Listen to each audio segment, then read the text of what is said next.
Well, I was a little worried. You said you're angry to the point that you're at the same place you are when you're walking through airports. That concerned me. Well, it should. That was just a 1-day deal. I think it has to do with acute stress, probably. Well, it's interesting. I think part of the challenge long term is how do you channel those emotions into, I don't want to say a positive energy because it's just kind of, I don't know what, but I think the guys I used to talk to in the military would talk about the guys who are really very, very good at what they did, not because they were good with the rifle, but because they were able to channel fear into something that was more productive for them. Yeah. If that makes sense. Yeah, totally. But I think we're afraid. I mean, fear is difficult to deal with on a day-to-day basis. I think it's fatiguing mentally and physically. And so the challenge, I think one of the challenges is going to be how do we channel that fear so it doesn't become consuming.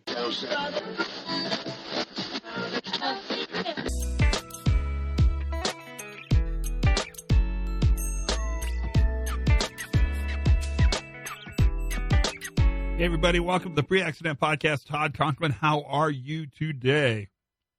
So let's continue along the lines of a discussion we've been having, at least for a while, about COVID-19, the crisis globally that's impacted us, and the notion of restoration and bouncing forward.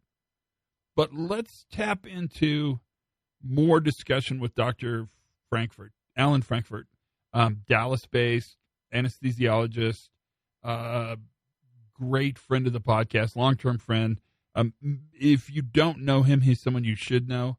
He's just he's a leading thinker. He's just out there thinking about how to make his world more resilient, more highly reliable. And his conversations are always gigantic hits on the pod, so it's a pleasure to have him on. It's so funny because he's so humble and such a sweet man that he's so kind and often says, I don't know what to say. He has plenty to say. I mean, we've already started this podcast with plenty to say. But what he talks about, I think, is so interesting and ultimately so optimistic that this podcast, I think, is valuable for us to chew on. Listen to this one carefully because there's so much here, and it goes in such a remarkable direction for so many reasons. I couldn't be more ambiguous in my introduction, but I'm trying not to say stuff. Can you tell? I'm trying to be really super cool and leave the ending to the ending. Just listen to it, and don't be afraid to pass this around if you need to. I found this, for me personally, this was what I needed because it was realistic. It was apolitical. It was based in just one man's experience who does this for a living. And he says something interesting. He says, and I think this is worth saying, how different COVID-19 has made their job. Because in the old days, he always survived the surgery. And now that's actually in question. And that reintroduction of high risk is really a big part of what Alan talks about. I can't even tell you what a pleasure it is to have Alan on board and to have this discussion. But what I'm most excited about is for you to listen to it. So I hope you're good and everything's great. Things are good here. It's really interesting, the transition, at least for us in the United States. It's everything about this has just been either a dumpster fire or a case study. I can't tell which. For the rest of you that listen around the world, like you guys in New Zealand and Australia, your transition is probably going to feel and act a lot different than ours does. In Europe, I know it's different than ours just because they handle it differently at a sort of a governance level. The transition's yet another crisis on top of multiple crises, and I'm hearing locusts are coming. So pretty much we're screwed. I mean, at biblical proportions. I don't know what else needs to happen, but I'm sure it'll happen. If you see anybody parting any kind of sea, please text me. I would just be interested to know if that's happening. But let me take some time and play this Alan podcast for you. This conversation we had on a Memorial Day morning when Alan talks in great detail about what he's thinking, because I think you're going to find what he's thinking remarkably interesting. Here is Dr. Alan Frankfurt on the Pre-Accident Podcast. What are you doing? You're in Dallas. Dallas is kind of a hot spot, at least according to the news. Yeah, I think this is going to sound really weird, but I think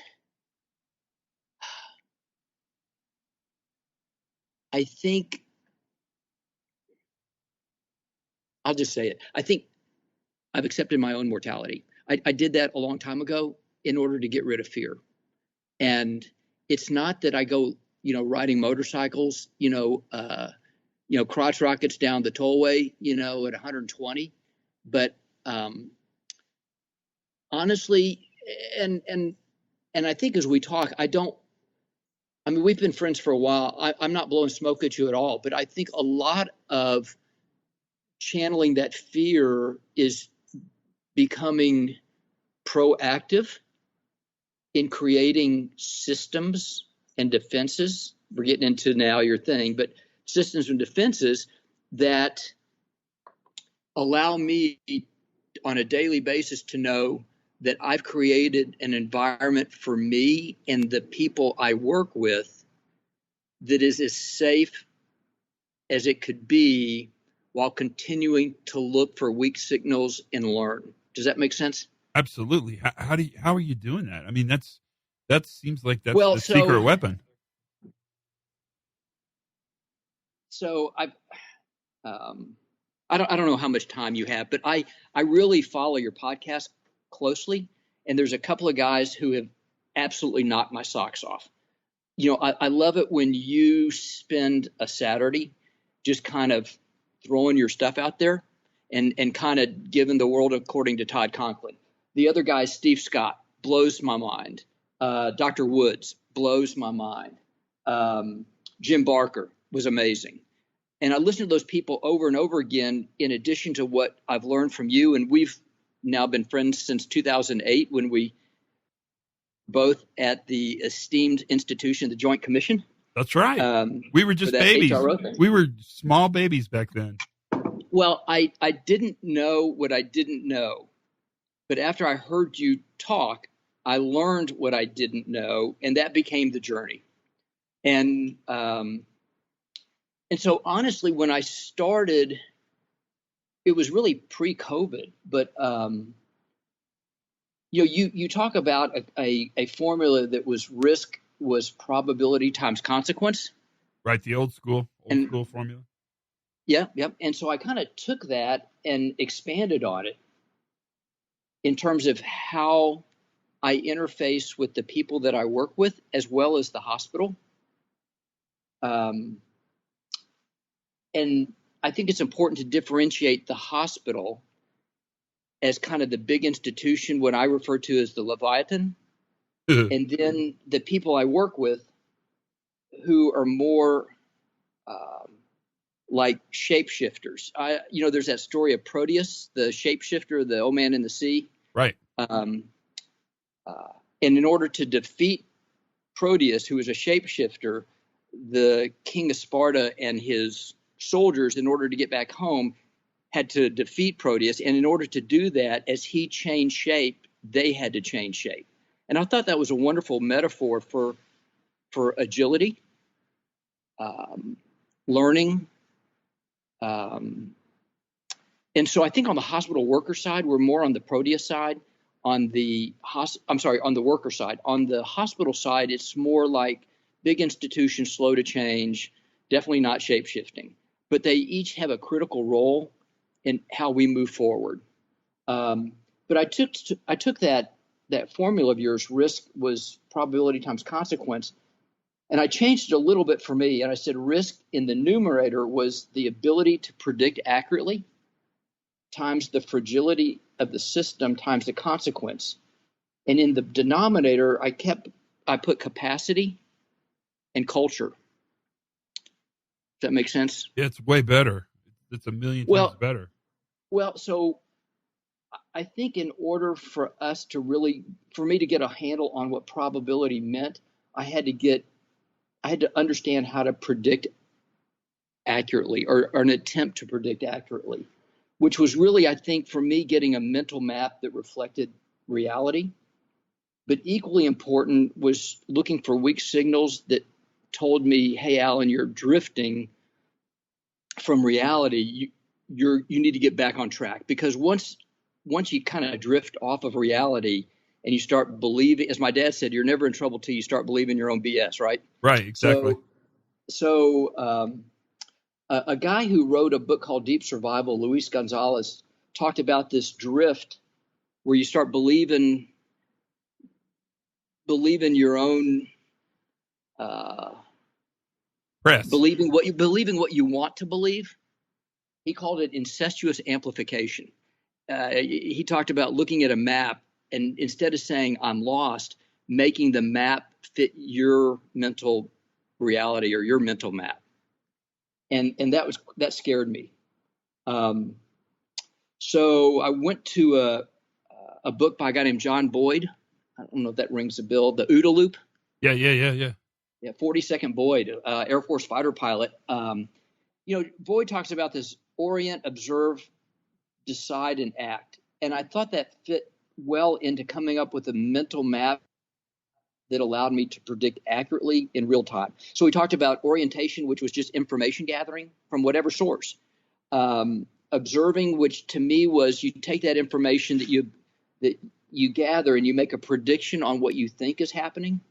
And then a decision to me was coming up with options of how I could intervene or act, and then coming up with an action, and then learning from that action real time by reevaluating the result, and then going through that loop again. And even though Boyd talks about it not being a loop, it was a nice way to continually learn real time. What do I need to be looking at? What do I think's going on? What options do I have? Let's do something, see what happens, and then kind of learn from it, discuss it, put context to it, and then go through the loop again. And I think we do that subconsciously anyway, at least in the operating room as things are getting a little upside down.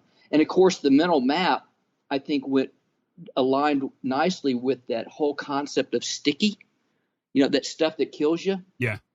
The thing that I still wrestle with sticky is I think there are known stickies and unknown stickies.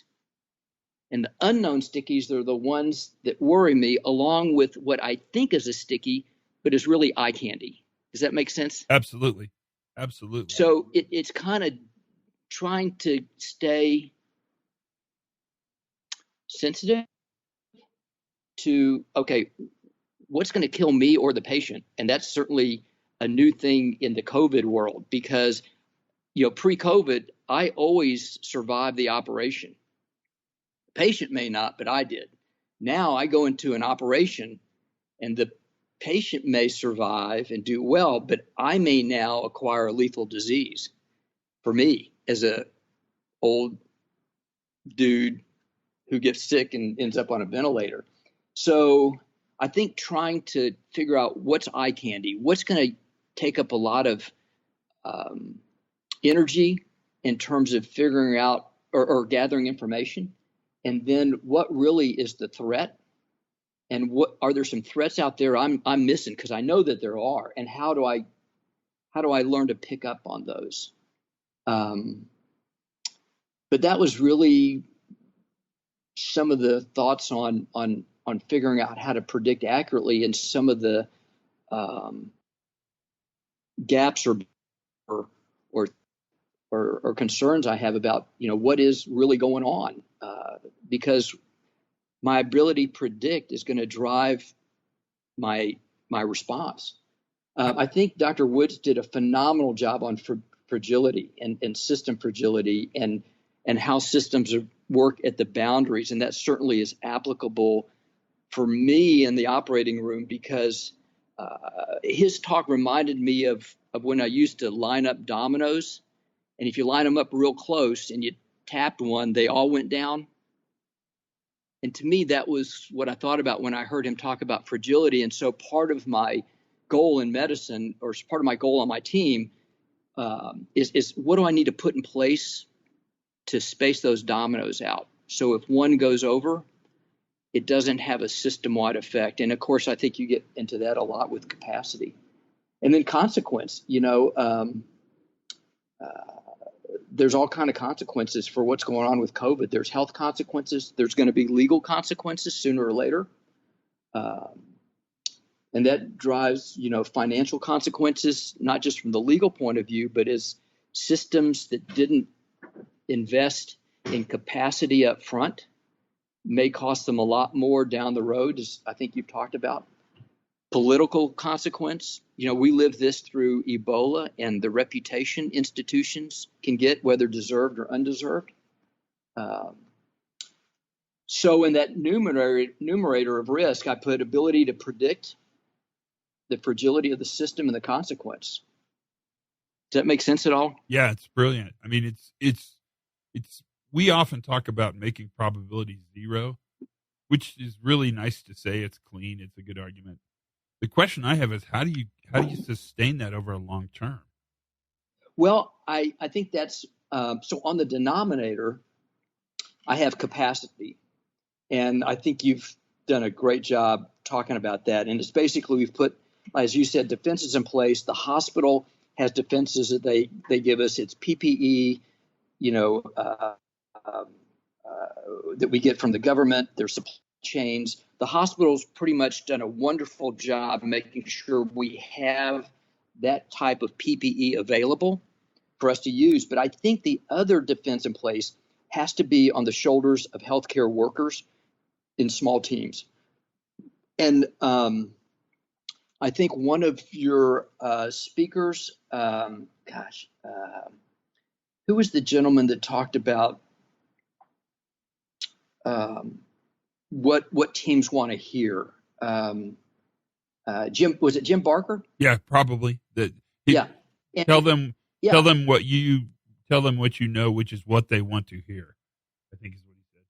Yeah, I think he talked about reaching out to colleagues. And so I read an article, and this young lady at the University of Washington had a great idea on how to protect anesthesiologists from putting the breathing tube in and the breathing tube out. Putting the breathing tube in is fairly undramatic. You're not going to create a COVID cloud in a COVID patient. Taking the breathing tube out is a whole different game. It's taking the breathing tube out where I'm going to contaminate myself or a colleague in the room. So she wrote a pretty good article. She wrote a very good article, actually. I had a couple of questions about it, and I picked up the phone, and she was kind enough to answer. And so I've had that conversation with her and a couple of other colleagues, which I didn't even know pre-COVID, but had just written up some articles and were kind enough to answer the phone and began a dialogue. And we send each other pictures of how we've modified different approaches, kind of asking for feedback. And so that's been very good. I've gone to Home Depot and I've gotten 55-gallon garbage bags. I've used equipment in the OR, which was not intended for COVID per se, but we sat around and said, how can we solve this problem? And the nurse said, you know what? We've got this great suction machine that's used to suction viral aerosols in a different kind of surgery. There's no reason we couldn't do it for a COVID patient. So there's that kind of interaction going on. So I think that's part of the responsibility of what people want to hear, as Jim Barker says. Somebody needs to step up and understand that people are scared. They have families at home. They don't really, I'm not going to say they don't want to be there, but they're dedicated to their profession, but they're still afraid. And I think you have to embrace the fear and say it's normal, but how do we push through the fear? And part of it is sending the message that I'm not going to put you in a position that I wouldn't put myself in, and I'm not going to put you in a position that I feel is unfair or unethical to you. And by that I mean I'm not going to, because I'm the doctor and you're the nurse, I'm not going to ask you to go in and do something because I can. I think it's all about leading from the front, and that builds what Mr. Barker was talking about is confidence, consistency, and what you talk about, which is psychological safety. Does that make sense? Yeah.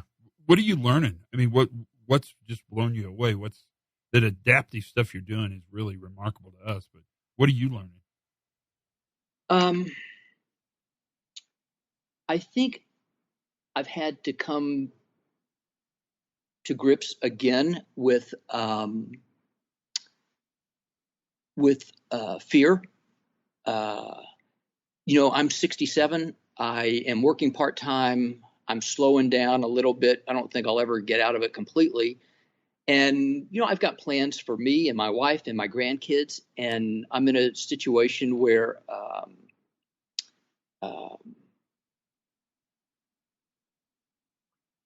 I have some internal conversations with myself about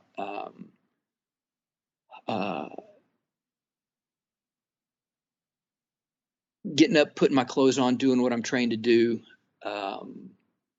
doing it smart. And I'm learning. I tell you what's interesting, Todd, and I'm not trying to avoid your question, but it's a great question.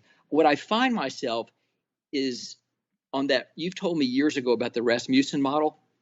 Yes. And for the last, I've been doing anesthesia for 35 years. For the last 20 years, 25 years, I've been down there on the skill-based portion of the curve.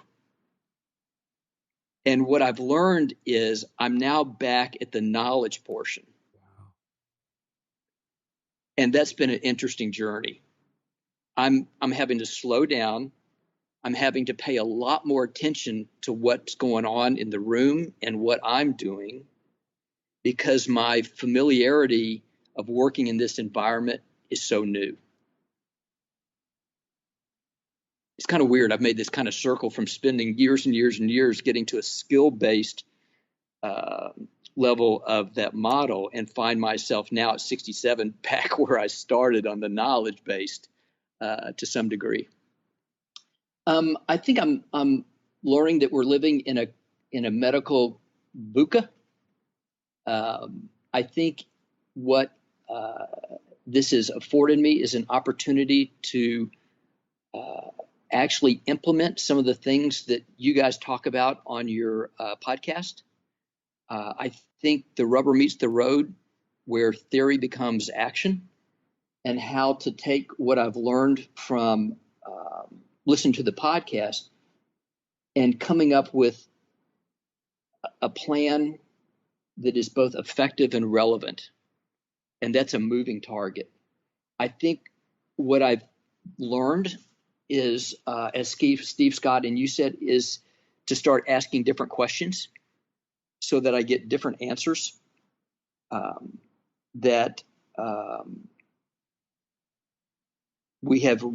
I need to rapidly move from prevention to response, because to make an error while dealing with a COVID patient is not a benign thing.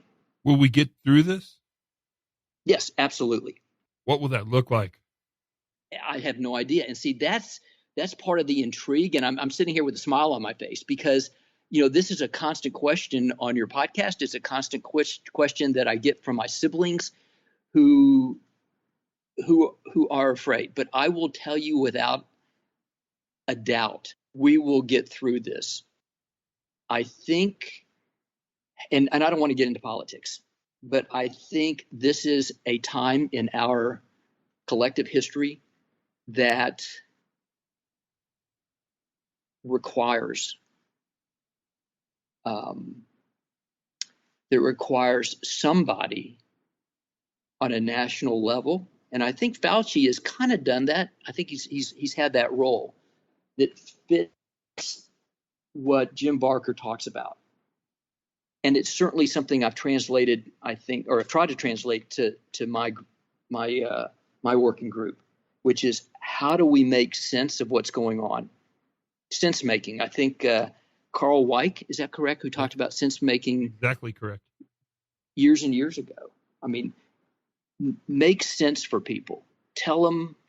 I mean, it's what Jim Barker said. I mean, I can't tell you, all good news. I'm telling you, there's going to be more people that die. There's going to be more people that get ill.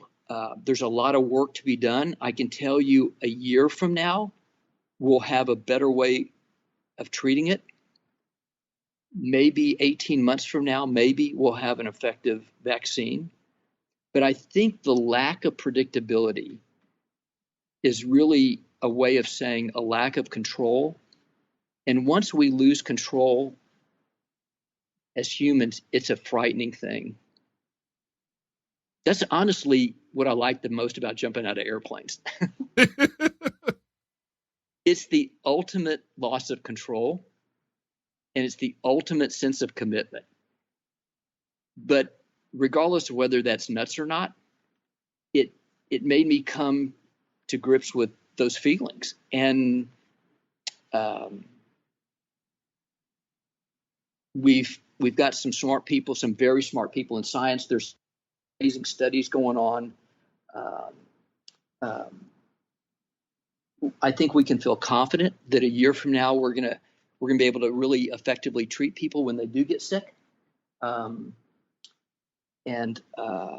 some of our political leadership hopefully will provide that sense of consistency, ecological safety that I think is part of their responsibility. I really am confident. We've gotten through this stuff before, and I think, once again, without getting too much into the military side of things, and it is Memorial Day, it reminds me of the kids that I talked to who every day would wake up in the morning in Iraq or Afghanistan or wherever, and they'd put their kit on, their equipment on, and they'd go outside the wire. And they had to deal, I think, with a lot of the same feelings and emotions that we as an American people and people of the world are dealing with. So it's certainly made me more empathetic with and sympathetic with some of those feelings on a Memorial Day. But at the end of the day, they believed in each other. They had good leadership, and they knew this was something that they didn't really have a choice about. And so they channeled their fear into something that was more constructive. And maybe that's the challenge is how do we channel fear? So what do you think? So about 1 million takeaways. I don't even know where to start. I mean, the notion that we're in this, and eventually we'll have a better medical therapeutic understanding in a year is encouraging while simultaneously sad. But the idea of being pushed back to Rasmussen sort of knowledge base is really an interesting way to see that. And if you don't know what that means, ask somebody. I mean, I'll tell you. I mean, it's not a secret. Or look up Rasmussen. But that was from our point of view, that was a pretty powerful truth that we heard spoken aloud in front of us, in our ears, in the podcast. Alan Frankfurt, you are the best. Thank you for being a part of this and just telling us what you're thinking. It's really important to us. It's also optimistic and gives me hope for the future. And it makes me think about things, and that is why I like the podcast. That's why I kind of like all the podcasts I like, but I really like it when I'm thinking on this one. That's something's going on there. So until then, learn something new every single day. You did today, without question. Have as much fun as you possibly can. be kind to each other. That seems really important right now. And for goodness sakes, be safe.